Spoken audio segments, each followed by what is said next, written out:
আইসিএসএ বলছে জিজ্ঞেস করেছেন পারমিশন, সালার বাপের জমিদারি, তার পারমিশন নিতে হবে, লোকের বাড়িতে হবে। আমি বাজারে বেরিয়ে দোকানদারের সঙ্গে কথা বলতে পারমিশন নিতে হবে? কোন কোন কোথায় লেখা আছে? সালার তো পঞ্চায়েত লড়ে নেবে, দিলীপ ঘোষ এমপি হয়েছে, এমএলএ হয়েছে, আমাকে আইন শেখাচ্ছে? আমিও আইন শেখাতে জানি। আইসি কোথ বলছে? আইসি কত বড় চামচা হয়েছে আমি ওকে দেখছি কি করে সারা জীবন চাকরি করে। আইসি কে রাস্তায় আটকাবো, লোক দিয়ে রাস্তায় বেরোলে ওর গাড়ি আটকাবো, ওকে বার করে কাপড় খুলবো। দিলীপ ঘোষকে চেনে না এখনো, বাপের জন্মে দেখেনি তো, ভেবেছে চামচা বেলচা বালি চোর গরু চোরগুলোর মতো নেতা ভেবেছি।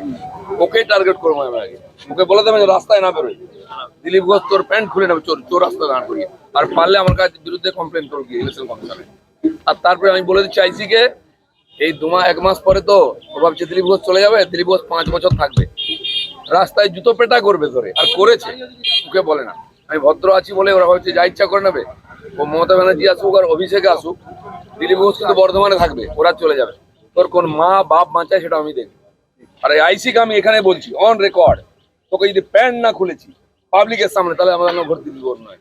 বর্ধমান থানার আইসিকে রাস্তায় দাঁড়িয়ে প্যান্ট খুলে নেওয়া এবং জুতো পেটা করার হুঁশিয়ারি দিলেন বর্ধমান শহরের প্রাতঃভ্রমণে বেরিয়ে বিজেপি প্রার্থী দিলীপ ঘোষ।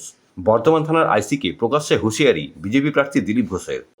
আমি দেখবো কত দম আছে যে ওই লোকটা আইসি কি করে চাকরি করে, আমি রাস্তায় বেরোনো বন্ধ না করে ওই চমকে ধমকে আর রাজনীতি করতে দেবো না। আমি তো এসেছি 5 বছর, তখন হিসাব হবে, দেখা হবে, পাড়ায় দেখা হবে, কে কেমন থাকবে সেটা তাদের ব্যবহার এখন দেখে আমরা ঠিক করবো।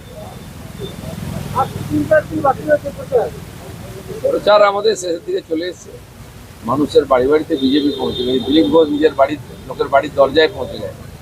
টিএমসি কে তাদের কেন্দ্রীয় দেখা যাচ্ছে, কটা গুন্ডা মস্তান ঘুরছে, সাধারণ মানুষকে ভয় দেখাচ্ছে। এর বিরুদ্ধে ভোট দেবে মানুষ।